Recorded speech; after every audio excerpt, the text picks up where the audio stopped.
Hey, good morning. We're starting a little early today. Scott has an appointment later on. He's going to join us pretty soon here. And didn't forget that we agreed yesterday to start at 9:30. So just waiting on Scott to join here and stuff like that. So I'm going to start us off with the ad read for his Team Titans of real estate. So hold on tight. Here we go. When it's time to hire a real estate team to help you buy or sell your biggest asset, you want a realtor who puts in the effort to train properly to help you win. You want a team that works hard to understand the current real estate market. A team that attends your home inspection with you and knows how to negotiate all the potential issues that may come up. A team that works together on all transactions, making us available anytime you need your realtor, including evenings and weekends. A team that understands what it takes to negotiate and win when there are multiple offers on the table.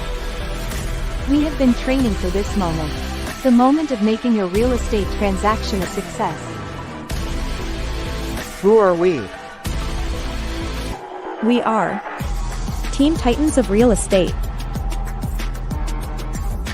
Team Titans is ready to put together your playbook to win in this current real estate market. Call us at 586-232-5144 and ask for Scott or Jill. Together we can achieve more.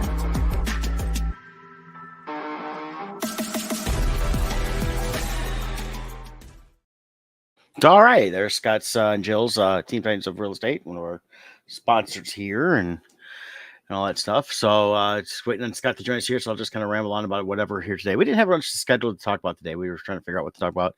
Bill was kind of busy with travels and work for me and work for him with the real estate market and everything else. One thing I did get, I got this in the mail, and I think I talked to us a few weeks ago. We'll talk about it again, though. It's Beneath the Trees Where Nobody Sees. This is the trade, just came out. I got this through Amazon. Actually got released yesterday. Surprisingly, I got it in the mail on Monday, so I was surprised how that is. I read the individual issues here, and if you're looking for a great comic about a serial killer bear, Beneath the Trees Where Nobody Sees. What's up, Scott? Hey, how are you? Good. I was just saying that before I did the Beneath the Trees real quick. It's like, oh, Scott didn't forget. No, I didn't forget. No, as always, it's like, so normally they call at 9:55 whenever somebody, but they must have known I was going to come on at 9:30 today, because just before I get a call, and it's part of real estate. Yeah. Well, I think I told you about this. I think I talked about it before. Did. And I got the trade. I forgot I ordered the trade too. So I have all the issues, but I got the trade now, which I'll be rereading that again. Awesome. Boy, if you like Dexter, you got to pick this up, man. Beneath the Trees. Yeah. I'll have to check that Beneath the Trees Where Nobody Sees. Check your local comic shops. That's about. I'd ordered through Amazon, and then I meant to cancel. I was going to check my local comic shop. I put it in my cart and clicked it with something else, and so I pre-ordered it. So, but check your local comic shops or Amazon. They got it. It's not a bad price. I think it was only like $15. Yeah, something like that. That's not too shabby. No. Like I said, it was a good read. It's there's so much out there in comics, and of course, Bardstone is the best. So you should read the Shadows trade. But that's right. Look for other stuff to read along the ways. I always look for fun, more independent style. And this comes out through IDW, which is, I believe, owned by DC technically. But they put out a lot of cool independent stuff, and this is Patrick Horvath is the writer and artist on this, and this is his first foray into the comics. I guess he's worked in the film industry a little bit and things like that too. So as far as the bigger publishers go, I feel like IDW's been doing really great. They're the ones that handle Transformers now, right? Yes. Yeah. Yes, and the new Transformer stuff's great. Yeah. I got a trade. It's probably out there. It's in my stack outside the room here. I got it Comic-Con, and it's signed by the guys that worked on it because they were there, and I read through a little bit of it. So really, really good. Daniel Johnson Warren, who has done phenomenal on there. I'll give a little pat on my back. I got him involved in a book I did a long time ago called Beloved Witness, and he supplied some artwork for that. Some Christian-based artwork and stuff, and he was phenomenal. And at the time, I just knew this guy was going to be something. And that was what I first met him. It was probably around 2013, so like 11 years ago. I got him to contribute to my book, and just an amazing artist. His style is so unique. It's you bring up some interest. Those are kind of people that we've seen at Comic-Cons for years that we see them start to make it. People think that's overnight success. They just showed up. Here's my portfolio, and they got a book. And I keep telling people this at the shows. No, you need to do your own thing, either publish your Mm-hmm. own stuff, try to maybe do some cover art for people or pinups. Yep. It's not gonna be for the big names. You're gonna do on the smaller level, and then He eventually worked you'll start hard getting doing the noticed. shows. Yeah, Yeah. he did a ton of shows. He was working the circuit. He was self-publishing. Mhm. He was doing tons and tons of work, and being his art style is very unique. A lot of energy is portrayed through his art and the way he does things, and eventually it rose to the top there, and he got noticed, and he was able to then get these much larger gigs that have been phenomenal. Yeah. Well, it's like I'm going to share this one here. I've known Gavin for I don't know how long, for a long time here.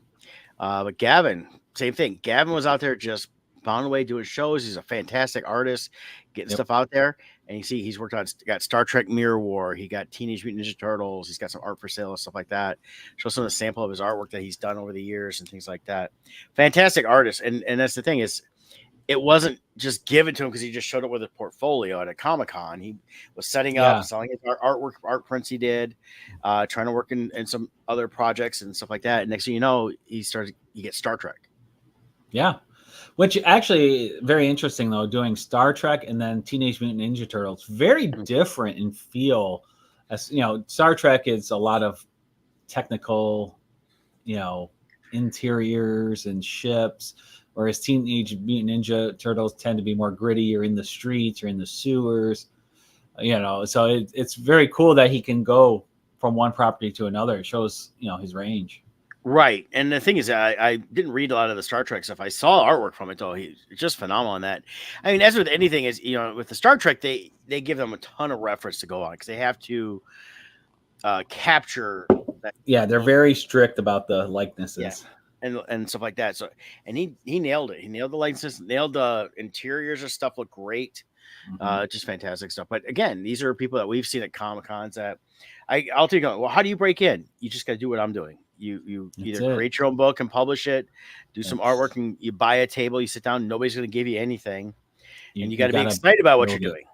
It's a grassroots effort. Yeah. It's not like the old days where, way back when you would go to San Diego Comic-Con with your little portfolio and all your samples, and the companies would have their art directors there, and you would get meetings, and you would go down and you would interview with all of them, show them your work, and they'd give you a chance. It's not that way anymore. Even they do portfolio reviews still, but they're more of a traditional thing than an actual looking for talent. But even back then, though, most of those portfolio reviews done like at San Diego or used to in Chicago Comic-Con and all that stuff back in the day before New York Comic-Con even.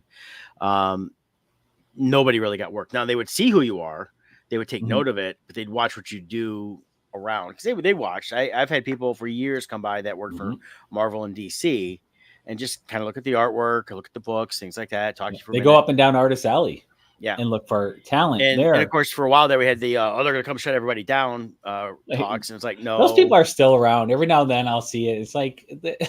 I know the talk of the fan art, but the thing is, I literally have had everybody that was a high up come by the tables at different times. Oh, this is a pretty cool take on this. We like what you did. Keep it up. And, right. That's all it was. The thing is they only shut you down as if you're working for them and then you're not doing the work and you're out there getting stuff out there. We've seen some name people get hit by the cease and desist. Other people, it's because of how they sell it.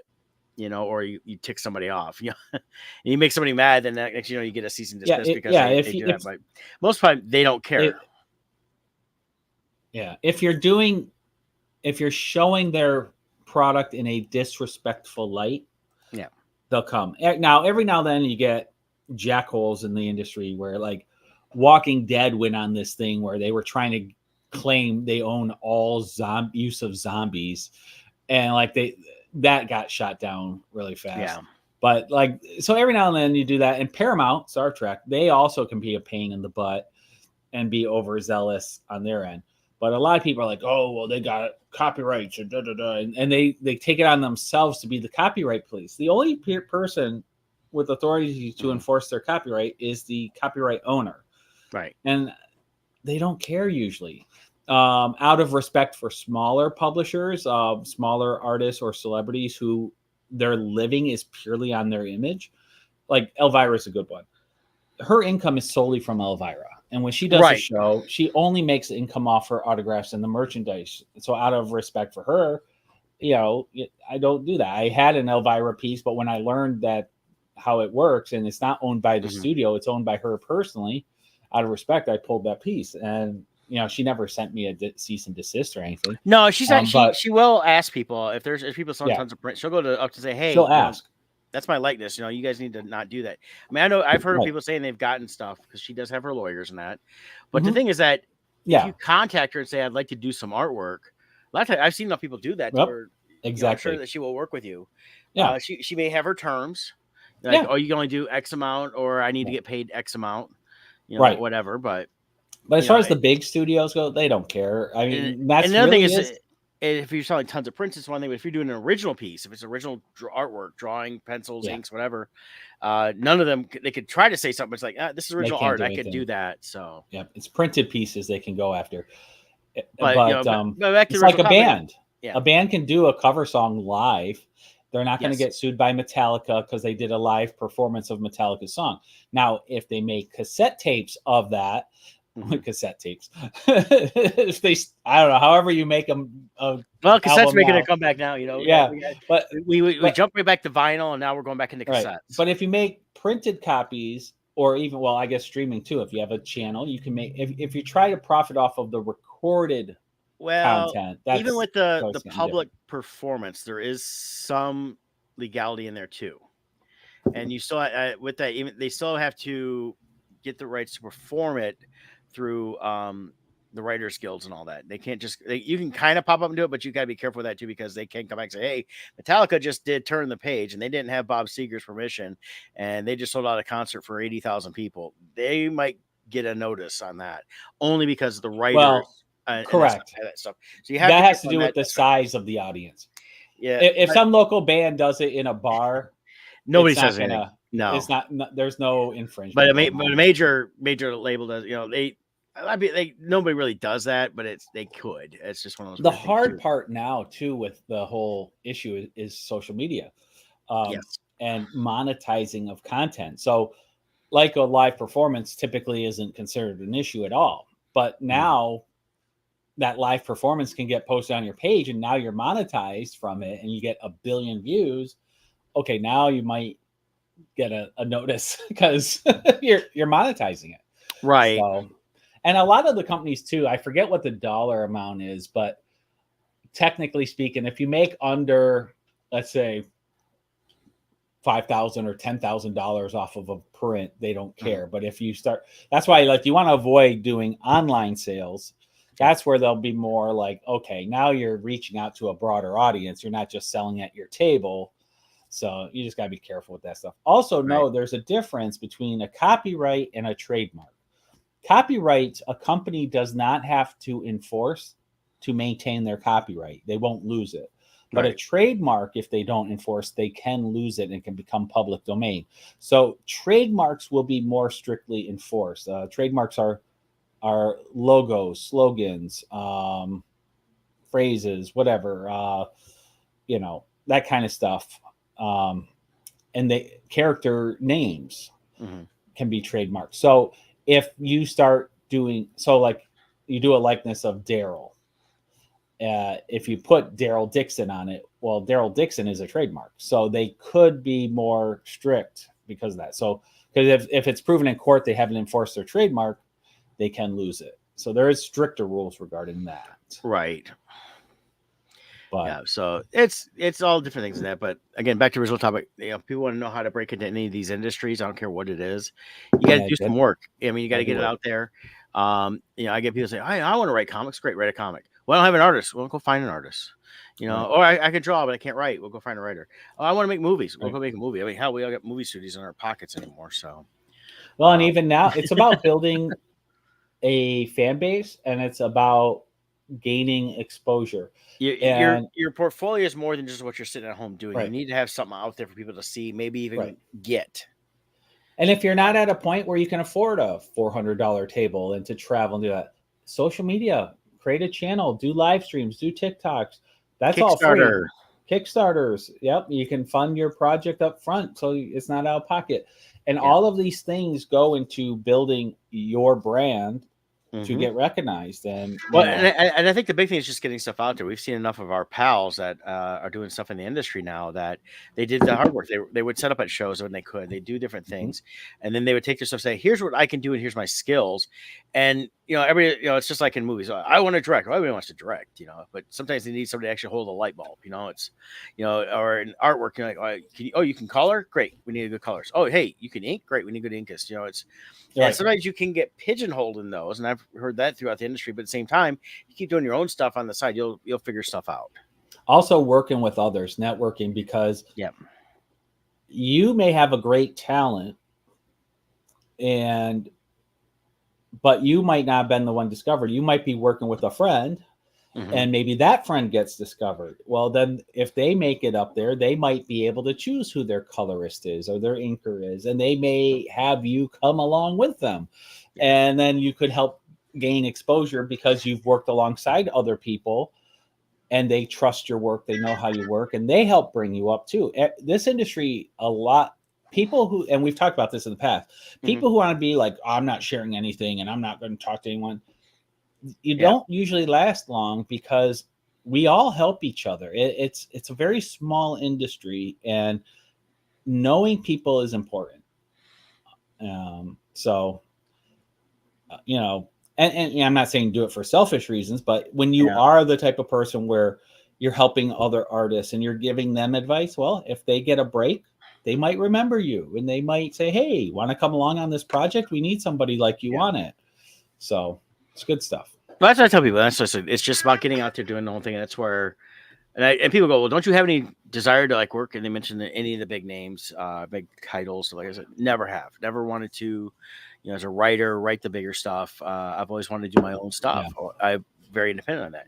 Now, when John was around, John was alive, he wanted to work for Marvel or DC. He did the DC tryout for Chicago, but they weren't taking anybody. They looked at stuff he did then would have gone great because he probably could have got picked up a couple years later if we kept working on it, because it would fall in line similar to what Art does with his comic stuff and the stuff he did for DC and this Tiny Titans stuff like that. It's in that vein of the cartoony style, and I think John could have done something really good with that. So definitely, But from there, it's good. It's all about being out there, showcasing, getting known, meeting somebody. Hey, you want to do this with me? You want to do that with me?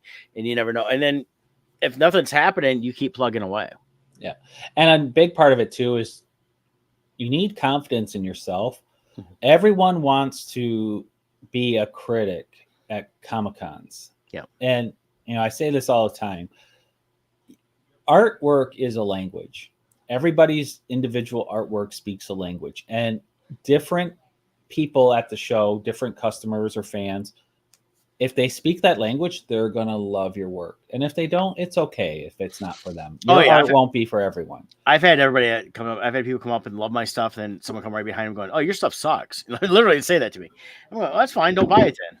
Well, I wasn't going to. Well, good to go away. Yeah, but I've had like I used to have a Ghostbusters piece, and when I was next to Kevin Lean, he had his Ghostbusters piece. He did paintings. I did cartoony style, completely different styles. Right. And this one's looking at both and goes, well, his is so much better than yours. And she's just going on. Right. And Kevin actually jumped in and goes, look, it's a different style. It's not. That's it. If that's not your style, that's fine. It's not a bad thing. You're trashing them, but it's just, she kind of backed. Well, I didn't mean it that way. She's like, yeah, but that's what you said. Well, even you and I, we have very different styles, but often we'll be neck and neck as far as sales. Yeah. Some shows you do better than me. Some shows I do better than you, but we tend to be very close to each other in volume, and it's completely different styles. Yeah. There is no better style. It's just, the people who would buy, I can't draw your style. I can't do what you do. And those kind of people who love your art aren't going to buy my art. Yeah. And and if you look at like cartoons these days, everything, they've really evolved. And I look at some of the cartoons going, wow, they've really gotten very kind of basic looking. A lot of them feel almost exactly the same anymore, where it used to feel like there's a lot more different styles out there, but they're not this great artwork that there used to be there, because they've gotten simple to go fast and cheap and everything else. And then you get something come out like, wow, blows you away. I mean, not everybody's going to be a Ghibli studio, but it still can be good because it's a mix of stuff between, as long as you're conveying the story you want to convey. Yeah. The people who like the artwork in Gravity Falls probably isn't looking for a Ghibli Studios, and vice versa. So, but those that appreciate all different styles see that everywhere. So, good morning, Exactly. Kevin. Kevin's in the house. Yeah, I got to see Kevin over the weekend. He came up. We did a concert. We went and saw the Interrupters at Masonic, and then also Sum 41 after them. The opening band was it something Eyes or something like that. They were interesting. They were kind of it was supposed to be more of a punk concert, but they were kind of more heavy metal. They weren't bad. I just wasn't as. I listened to it on YouTube at first just to get it. I was like, okay, it's not bad. Watched, I was like, it's all right. Again, not my style for the way it was performed. Some other people may have loved it, but Interrupters loved them. We had a great time seeing them. Check them out on the different streaming music stuff you listen to. Look on YouTube for videos. Sum 41, this is their last tour ever. They're done after this. They're retiring as Sum 41, but they're not going away. They're all going to do independent projects, it sounds like. Yeah. Move on to different things like that. But I had a great time with that. Went to a great place. Scott, you have to check it. Scott, you like pizza, right, Scott? Oh, yeah. Okay. Too much. So I know you're always watching it, but and you don't drink much beer. But there's two places. There's one in Royal Oak and one in Detroit called Elephant and Company, and they do Detroit style beer, Detroit style pizza and beer. A lot of IPAs, but they had a few other ones that are different. I don't do much of the IPAs, but I like some of the darker beers or Hefeweizens, and they do it by the ounce. So you get a wristband little thing, you tap the thing so it knows it's you, and you pour your beer, and depending how much you do it, they just charge it for the ounces. That's pretty smart, because how many people are counting how many ounces they're drinking? Yeah. It's like when you go to, what's it called, Menchie's or something, the ice cream place. Yeah, they charge you by concept. the weight. Yeah. And then next thing you know, you go pay and it's like $40 for the sundae you bought. It's like, what? Yeah, I was talking to a friend about that, and she said the same. With us all the toppings that get you on all that stuff. But here's just a picture from their website, Elephant and Company, Detroit and Royal Oak, Detroit We'll style have to pizza. try that. It was really good. We got a bratwurst style pizza, bratwurst, grilled onions, great cheese, very tasty. The cheese bread, only $8. And I'll tell you this, it's one of the best cheese breads I ever had. And even though I don't like tomatoes, I don't mind sauces, and I'm not big on marinaras. Their marinara was fantastic. Brett, I'm gonna have to go there this weekend. That sounds delicious. Yep, it was a great pizza and great beer. Yeah. And then Scott Jones, good to see you, Scott. Yeah. No Scott in the house. Gave thanks to Scott for the advice and getting me going with cons. Yeah, Scott does tons of shows now. I've fantastic really, artist. If you're still watching, Scott, I've loved watching the evolution of your art over the years, and right now he's got a great series he's doing of the backside of famous vehicles. So like the Batmobile, Ghostbusters, Echo One, and some different cars. So he's starting that series. So I think he was just at the Monroe Comic-Con, which from the pictures looked like they did great this year.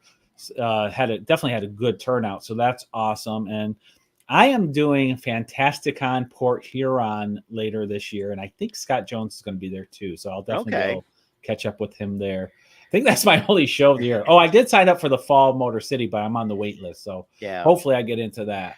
Well, I've got Kevin and I will be at both Spooky Empire in Orlando next month, and then the following week in Cincinnati. And then that's the last show for this year for me. And then I'll pick back up next year with that. So check this out. This is some of Scott's artwork here. Yeah. So it's on Facebook there. You can check out, look up Scott Jones. So, and then as he said, Ecto 1 will be in the first gallery show in October.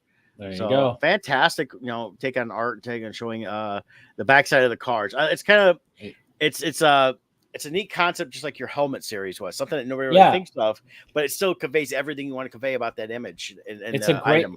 And collectors love it. And the problem is it then gets out of control. Like with mine, I had like 50 different helmets, and people were still like, you should do this one, you should do that one, especially when you get into Star Wars. Oh, yeah. Now, for Scott, I will throw out one suggestion since he's watching.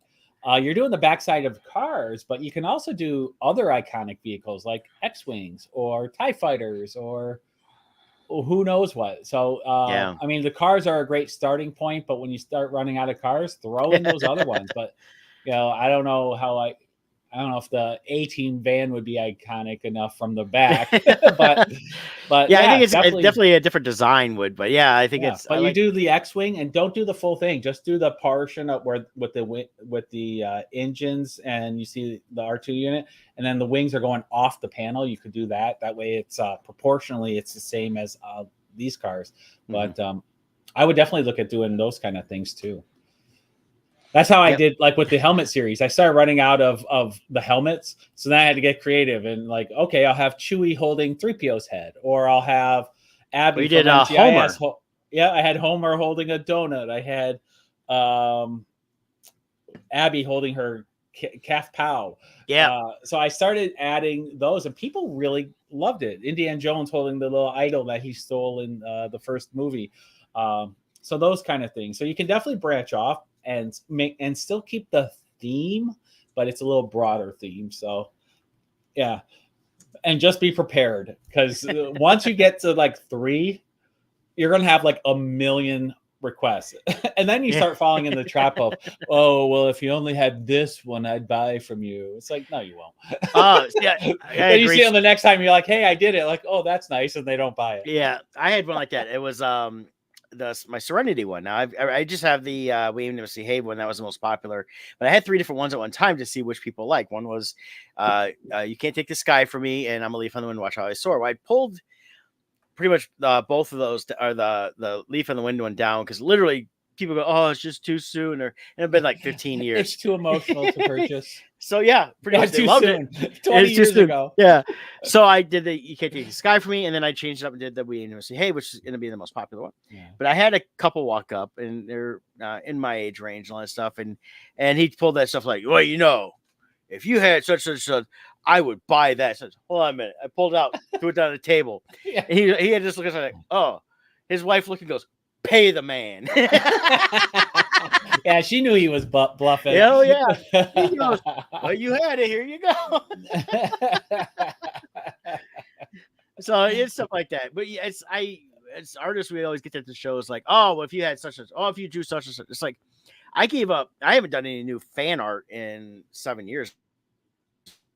I'm concentrating doing books between the Bardstone stuff, Search and Fish, my Boomtown stuff, and I got other ideas I'm working on too. I'd rather do that. I keep recycling some of the old art in and out. I'll bring some of the old stuff back around. Has been around a while. I may tweak a few things for next year, because I'm going to change up a couple of things. I'm going to from 11 by 17 prints. I'm going to go down to comic book size prints, because nobody has all space. But if they got comic boxes, they can just throw them in with their comics as a collector. Right. Things that's like the other excuse we always get. If only I had wall space. And I say, well, I'm a realtor. I'll help you buy a house with more walls. But yeah, but it's just stuff like that. So and you got to have the art. I don't sell a ton of art anymore at the shows, and I'm still doing well. What's been really good for us as Bardstone is the books have been really well, between the Poe Macabre, the Crimson Shadows. Kevin came out with these great Poe pins. Scott came out with the Crimson Shadow pins, which I buy from him to resell at the shows. And, those have gone over really well. And then we do sell some art. My metal prints sell more than my regular prints. People like the metal stuff. And so I'll keep that up. And I may eventually do a few pieces just for fun. I've doodled a couple things. I've been thinking about taking some of the sketch cover stuff and working on that and making prints of some of the sketch cover art. Yeah. Onto the metals and stuff like that. But I'm limiting what I'm doing anymore. And and at the most I want to offer anymore a year is just a few new ones if I do anything new, but I want to try to do some of my own stuff too. Yeah, I think people don't understand how much time it takes to produce your own stuff. With Bardstone, we're not just like, if you work for Marvel or DC, you're the artist, right? Or the penciler or the inker. Here, we're the publisher, we're the artist, we're the penciler, we're the inker, we're the letterer, we're the editor, we're everything, So it takes much more time. But I did want to show this. Like Brad, I haven't done fan art in years because I've been working on our stuff. So here's a little sneak peek at one of the covers for an upcoming one called Last Light. Originally, we were working under the name Red Winter, but we have Crimson Shadows, and so I didn't want. Well, and there's a lot and there's actually like that red one coming out and a few other things that might get lost in the shuffle in the names, Exactly. So we wanted to come up with something different. My friend Darren O'Brien, since high school, we've been friends. This is his story. He had the basic story, then I helped write it for him. and bring it to life. And then we're working on this. So we're going to have multiple covers. We're working on this. Unfortunately, I mean, it's a good problem. I'm having a record year in real estate. The negative side of that is it means less time to draw. So it's been taking longer. I was hoping to have this ready to print now, and we'd be launching the Kickstarter. I still need to finish everything's done up through the flats on the interior. So now I got final colors. I'm trying to get the covers done. So I have promotional art. Brett is going to have a cover. Kevin's going to have a cover also. So we're going to have, the usual multiple different colors, but this particular one cover it features the famous death ray of Tesla and the Tunguska event, where this huge area in Russia got wiped out, and many theories are it was Tesla's death ray that caused it. And so this kind of explores under the assumption it was Tesla and the aftermath of that. And as you see, we got zombies and zombie polar bears, zombie Russians, and all kinds of things and chaos. Characters like Rasputin are in it. So it's going to be much like Crimson Shadow, where it's historical fiction. That's what we're working into here. So we have many historical events and people that are involved, but with our story intertwined throughout. So it's going to be a lot of fun. Yeah, I'm working on my cover too. I've got the idea for it. I did a little light sketching. I just haven't a chance to sit down for a while, so I'm going to try to do that over between today and tomorrow. Just get a little more drawing in, and then I'm hoping to have something for you next week. Nice. To show you where I'm at on that. Of course, I'm going with my cartoony style, and I have Kevin kind of gave me a fun idea to go with on that when we were first initially talking about it. So I'm going to run with that. And then a guy in Portland gave me a good idea on what to do in a certain part of the drawing. Oh, nice. To it. I don't want to give anything away because I want it to be here it is. Yeah. So told the guy he was getting a no prize, so I gave him a no prize. So. Well, actually, just to also point out, give you some props. I think sometimes people will make when it's a cartoony style. Sometimes people make a negative comment about it, like, "Oh, well, that's," and it's just a style. But I want to say, like Brett's cover for issue 1, you're the one that sold out first. Yeah, we sold out of your cover the fastest because it's fun, and you know what, my artwork tends to be very serious, muted colors. A little depressing, to be honest. Yours is a fun, vibrant. You got. I'm color. Very, very much into color, and that's always been my thing. But a big part of art is the emotion that it conveys, and I think with your art, people have a fun feeling when they see it, and that's great. It's about that. So I love it with all of the covers you contribute to the series, because it also helps reach an audience that my art won't reach, that Kevin's art won't reach. Yeah. All of us reach slightly different demographics. And that's where then the power of us, we're like Voltron coming together to create something really cool. Yep. So here's my cover. Can't buy that one anymore. No, I did the pencils and all that stuff. Kevin did my inks and cleaned up the background and added a couple of jobs. So, and then, but yeah, it was great. I told Scott I was trying to branch a little further in art, because it was not a natural thing for me. It was something I've been teaching myself for years, and never came about naturally. So I work hard at different stuff like that. And there's things I'm good at, some I'm not. So it's nice to have a good person like, Kevin to come in and say, okay, let me fix this up. I see what you're doing there. Did the same thing with the cover for the trade.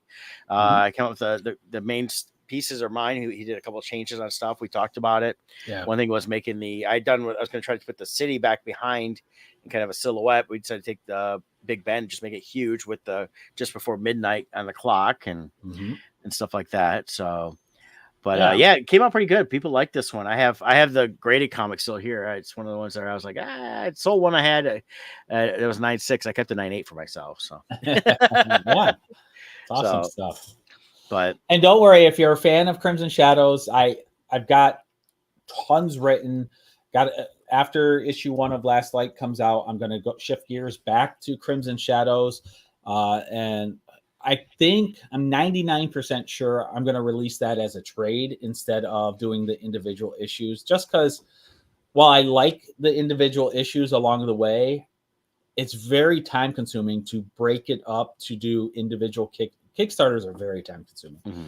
So I think I just want to power through and get the rest of the story out, and we'll publish them as trades. So there's going to be a little bit of a gap, but I am working on it. So if you're a fan of Crimson Shadows, don't worry. It's not like a lot of times with independent comics, once something gets put on the back burner, it's forever gone. You got to wait 20 years. So it's not. I've been working on it along the way. So that will be coming back. Yeah, it's good. That's one thing we've kind of all talked about is going to more of a here's the next segment in the story, but it's more of a complete story than just an issue where you're waiting for the next little bit. And it's an ongoing series though, in the of Crimson Shadow. So even though you might, hey, this is the next story, there's gonna be more after that. Correct. So it's gonna be good, and people are really taking to the trade. We've got some great reviews. I've had some people I know personally. Of course, they like it because I worked on it, and they were like, "Oh, this is really cool. We didn't know what to expect with this. And we liked it." And I take that as fact, but I was thinking this. Oh, they like it a little bit more because it's me working on it along with Scott and Kevin. But so I take the friends part. When I get somebody I don't know, they come back and go, "Wow, I really enjoyed this." That's the reviews I like because I don't know them. They're not biased on who we are. So yeah. Well, the other test to how good Crimson Shadows is we've done many Kickstarters, and the hardest part we have as independent publishers, and this is true whether it's real estate or whatever else. Mm-hmm. Social media is so oversaturated; it's really hard to expand your reach now, and the fans we have like 80%, 90% of every backer is a return backer from our previous ones. So that shows they love our product and they keep coming back. We have a number of backers who have backed 4, 5, 6 of our past Kickstarters. Yep. So that shows we're grabbing people when they find us. The hard part is finding new people. And that's the struggle with social media now. Is how do you get that reach, but it's the kind of thing, once people find us, because we have such a backlog now of past issues, then they can buy up all those past issues and get caught up really quick. Yeah, we've had a couple of the shows, we've had people show up and say, "Oh yeah, I back to Kickstarter. I want you to sign this, and this because it wasn't signed already," and I love that. So yeah, it's so cool having people now where they have a stack of books. Hey, can you sign all these? Yeah, sure thing. Yep. So, and you never know, if I got something to give away, you might get a free little gift when you bring those books for me to sign, even if you're not buying anything. So that's right.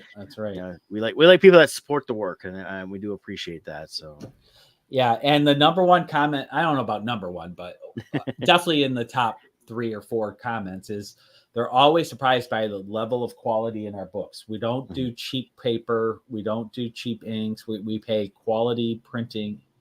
We have quality printing done for all of our books. So we don't go on the cheap on anything. Right. No, definitely want a good quality product, and that's the thing that I think it helps sell it. Is even the individual issues were like that, but just more and more people, even as we're getting like halfway through the story, the first chapter of the story here that we have this trade, they're like, "Oh, wait till it's all done." I'm like, "Well, it's an ongoing thing, but we'll have a collection for the first bit."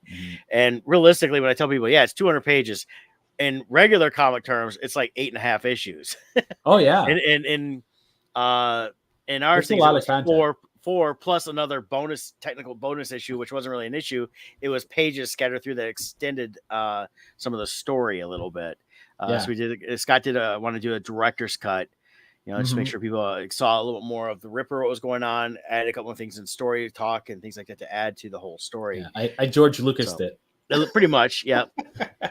So, and Scott got what he wanted. He wanted an omnibus, and he got a big ass omnibus. So you gotta admit, it's a pretty cool product to have on the table. It is. It's just big and bulky and heavy to carry. But it's fun. It's great, and the covers have been going over well. The hardcover's been a great one to have. Love the limited hardcovers we got. Yep. They came out fantastic. Of all, that's one actually. We always support our own Kickstarters. So Scott does it, so I always buy something on there, right? As part of it too. That is, I do that not just to support the fact that we're doing it. I want my versions of them already separate from what I'm going to buy from when we do the initial ordering, and that one is put aside. That's part of my library now. Right. In that, but I love the hardcover, how it came out. Covers were fantastic. Qualities came out good. Yeah. And, we definitely had a learning experience with it on getting it, but at the same time, came out just fantastic. Yeah. Which is like with this one too, where I'm trying to get it where we can get the order, just because learning how the logistics work and how much time is involved when you're ordering large quantities like this. I'm trying to get it where we at least have it ordered before we launch the Kickstarter. That way we don't have the delay we had like on this one. There's so many unknown variables that come into play when you're doing large orders over long distances. So we hate making our fans wait. And so we're working. It's all learning, like I said, we're the publisher too. So we have to learn all the things about being a publisher. Yeah, well, with the new book, that's the thing we're talking about. Once we get the book, pretty much done, then it's going to be ordered right away as we're doing the Kickstarter, so that way we can get the book in time. That's going to be a regular comic issue because that's kind of a partnership between Bardstone and Scott's Friend. Yep. So that's done a little bit different than what we're going to do with just the in-house Bardstone title. Yep. So good stuff. Good stuff. Yeah. So what else is going on? We got Agatha is launching tonight. Okay. So 9:00 Eastern time. We'll see. They're doing the same promotion as Acolyte, and I personally, why they're doing that. I don't care with what they're saying either way, but it comes to me something like, okay, you're going to say this, and then if it sucks, then they're going to say, well, it's because we said this, now you don't like it. No, I'll watch the first 2 episodes tonight, and if they suck, I'm going to let people know it sucks. I'm just surprised Disney isn't having talks with their cast saying, when you do the promotional tour, just stay off of certain topics. Yeah. Don't just say the project is good, you're excited for it, and that's it.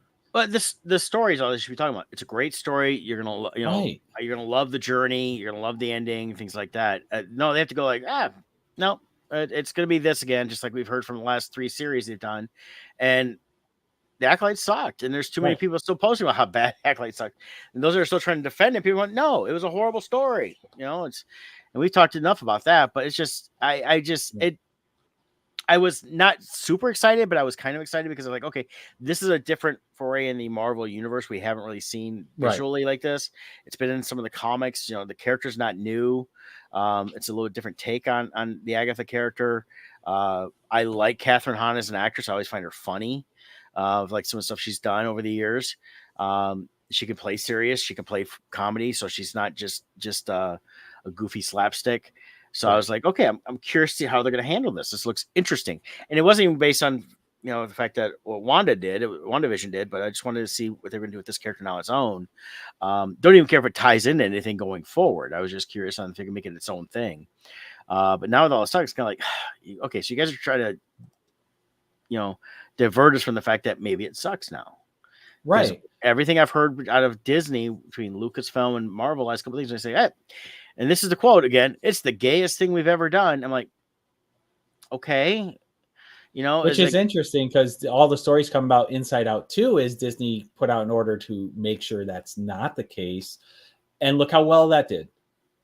Great film. I just bought it on Blu-ray to add to the library. Probably their best movie of the year, of the last few years, probably. Yeah. Oh, back to that elephant company real quick. There is, for those that don't drink, 7 non-alcoholic beers on tap. Oh, there you go. So still gotta be 21 or older because that's the law in Michigan to drink non-alcoholic beer.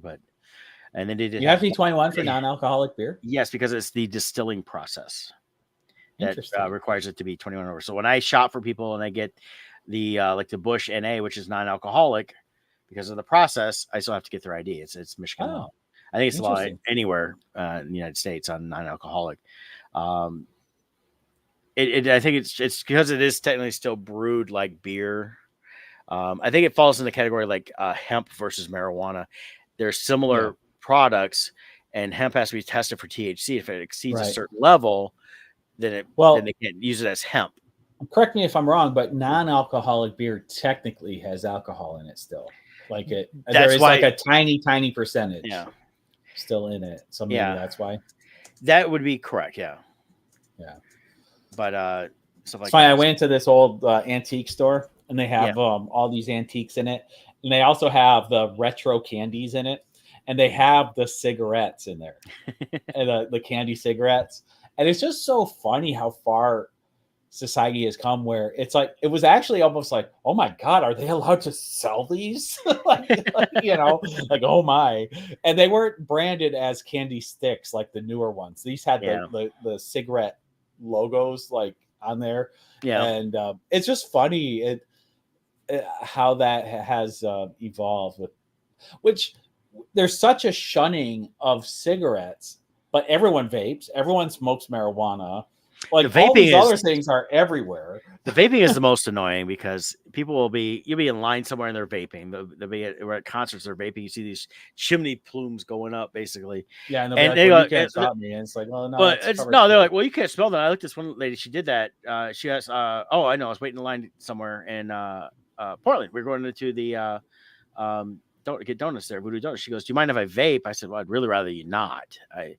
I said, she goes, oh, okay, I'll go out here. I said, I appreciate that. And I said, thanks for asking that stuff. She goes, yeah, well, you really can't smell it. I said, no, I can smell it. She goes, you can? I said, oh, yeah. I said, even if it's not marijuana, I said, you can smell it because it's got a scent to it because it's coming out of your mouth. You got your scent of your mouth, first of all, and then whatever the flavor is you're trying to do and everything else. Well, and it's not just vapor. It's just water. It's not. Right. Well, they say, oh, it's just water vapor. Okay, even if it is, it's water vapor you exhaled. I don't want to drink out of your cup. Yeah. I mean, I don't want to breathe in your water vapor that you just spit out. Yeah. Like, no, thank you. Yeah. But like, let me eat off your plate too, off the food you've been gnawing on. And Kevin said your non-alcoholic is 0.05. So it'd take a lot of non-alcoholic beers to actually get drunk and drinking very fast. But that's part of the reason you still have to card. And then it's also, they want to make sure if anything alcohol related, whether it's and that's 0.05 of 1%, I believe. Yeah, so it's way down. Yeah. And it can have up to. So it may have none, it may have up to that point in the process. So let's see, 20 beers would be 1%. How many what percentage is beer usually? About 5 or 6? About 5, yeah. 5, so 20 times 5. You'd have to have 100 non-alcoholic beers to equal one beer. I'll have to go I'll be like Bob and Doug McKenzie. But the other thing is the other thing is with this stuff is to make sure that minors aren't buying real beer as part of it too, and to control that aspect. And the fact that it still has a chance of some alcohol in there. It's I mean, they even have non-alcoholic whiskeys and gin, stuff like that now, but even those still have a percentage. So when I get questioned by it, when I deliver, I go, well, it's non-alcoholic. Why you got to card me? Well, it's the law. Yeah. Which is funny because the young kids don't even care about beer at all. They want White Claws and vapes, CBD. The underage are all smoking CBD vapes and having CBD gummies and drinking White Claws with vodka in it. Yeah. But hey, we stopped them from having beer. So yeah, I do shop the not just White Claw, but all the products like White Claw. The sparkling alcohols a lot. Yeah. Oh yeah, people like the flavors, and it's it's this generation's Bartles and James wine coolers. There you go. If you remember those from back in the day. Yeah, I forgot about them, but yeah, that and what was the other popular wine cooler? Schnapps. Well, no, not Schnapps. Schnapps wasn't the wine cooler. What was the wine cooler back in the day? Well, that's Bartles and James was the big one, but there was a couple other ones out there. Yeah. But yeah, now it's all. I mean, if you go through the alcohol stuff, you see a lot of there's like Truly, White Claw, a couple of the major beers have come out with their own versions of stuff. So ton of that different stuff, like those different flavored stuff. I don't like the sparkling waters. I just taste the seltzer. And that's how I am. And that's I've never really tried these other ones, the White Claw stuff like that, because I feel like it's going to taste of seltzer most of anything, and the flavor will be kind of diminished. But some people seem to like them; they get more of the flavor, I guess. But I just stick with my beer and I stick with my whiskey. So yeah, for sure. But I was trying to look up the famous brands, and all it's bringing up is wine fridges because it's a wine cooler. They're bringing up wine coolers, which are fridges. Well, I didn't drink in high school in the 80s. I didn't either. California Cooler is another one there. It's when I just Googled that. Yeah, that's true. the thing that people drank in the when I was in high school that talked about it, they would drink the Bartles and James when they could get it Yeah. because it was like drinking Kool-Aid, and then they wanted the cheap booze. It was Mad Dog 2020. Ah, there you go. And then when I got to college legal drink, Mad Dog was kind of still around, and of course you go to a party, add into a big tub or a sink, and then everybody just took from there, and it was usually very disgusting. So I would just stick with my bottle of beer. Right. So yeah, but oh yeah, the Seagrams also had a popular brand. Oh yeah, Seagrams. Yeah, Seagrams and Bartles and Seagrams. James were the two I remember seeing. Seagrams is the one I was thinking of. Yeah. So yeah, it was interesting how that's all changed. It's funny to watch the changes in the trends when it comes to everything. Between sodas and then alcohol, stuff like that. You look at the alcohol now, you go through, it's like it used to be you said your basic beers, and now you've got all the craft beers. IPAs I don't like because they give me a headache, and taste wise a little bit too. I do like a good porter. I like some of the darker beers. Yeah. I do like independent. I do like microbrews, but not the IPA styles. What cracks me up is the popularity of Pabst Blue Ribbon, PBR, with the younger crowd, because that was considered the crap beer. Yeah. When I was in college, that was like, if you were broke, you got the PBR, and now that's the popular brand, and it's crap, but they all love it. When you're young and you're wanting to drink beer, especially if you're under 21, you drink whatever you can get. I mean, it was either Pabst or Busch was always the cheap ones. Right. And when I got to be 21, there used to be a bar there by Eastern Michigan that did quarter beer night or $1.50 pitchers. And it was always Busch beer. It actually wasn't bad because it was so cold. Right. And especially in the summertime, it was refreshing at that point. You get your pitcher and just start drinking on that. And then when it got warm, like, it's $1.50 a pitcher. I'll waste that and give me another pitcher and that. So, but it was ice cold. But yeah, Pabst last summer came back. The hipsters brought it back. Yeah, the hipsters. Yeah, they made a big deal about it. And now you go to their website, they've got all kinds of merchandise and stuff like that they're starting to do. They got all their different beers and things. They got the originals. They got a few other ones on there, but the original ones that everybody sees now. And it used to be, that's what you saw like advertised heavily. Like when you go by a bar, like a seedy looking bar, and like, yep, we got Pabst here. Come on in. 50-cent Pabst. I'm definitely not a beer person. But for me, I either like it where it's something like a Mick Ultra or something like that, or actually, if I'm not drinking one of the beers like that, I do like Labatt's Blue. Okay. So I used to drink Labatt's Blue if I wanted a stronger beer for my taste. But anything by Budweiser, I never liked. I used to like any of them. When I turned 21, I would go to the bars. I'd usually get a Bud Light, partly because I wasn't looking to get trashed, and then I just something light. And then I switched to Red Dog came out, and I liked that one a lot. And that was also a Budweiser, but it was more on the crafter side. And then I quit drinking not too long after that for several years. What I liked about the Mick Ultras is I could slam them really fast because they didn't have it was more like water, and the calories were low. So I could feel pretty good after a couple just quick slams, just chug them. Yeah, I can test Scott doing that a couple times. And so now my drink of choice would be I just get like 3 double shot lemon drops, line them up and just slam them all within 2 minutes. And then I'm good for the night. Then I can enjoy the rest of the night. See, and I slowly drink throughout the time. I'll drink a little more, depends what the situation is, and definitely I can after watching, I'll start like, hey, I'm feeling pretty good. But I gotta be responsible with it. I try not to drink and drive. If I do have a drink, I always make sure enough time between drinking and getting in the car. Yeah. And if I'm gonna drive, I limit how much I may have a beer, and that's it. Right. Yeah, and make sure you have enough time for it to process and all. I'm usually drinking water along with it too, and have food. Correct. Yeah. Yep. So I gotta be careful now, though. Family member had passed away. My dad's wife passed away of cancer not too long ago, and we had the memorial for her, the dinner, and they had an open bar. So I had 2 drinks during that time, and I wasn't thinking, and Jill's like, "You're wasted." I'm like, "No, I'm not. I only had 2." Then I started thinking about it. I'm like, I am feeling a little, it hit me pretty hard. I'm like, what?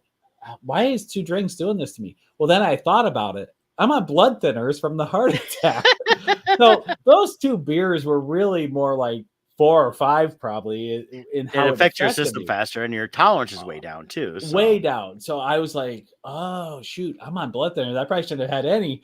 Well, which now I'm past the 1 year mark. Actually, I'll be getting off of here pretty soon. That's why we did the early show. I've got my follow-up appointment for my cardiologist since I passed the 1 year mark. So we'll probably be getting me off the blood thinners and all those things now because the stent had plenty of time to graft itself in. So going in for my annual checkup there. But yeah.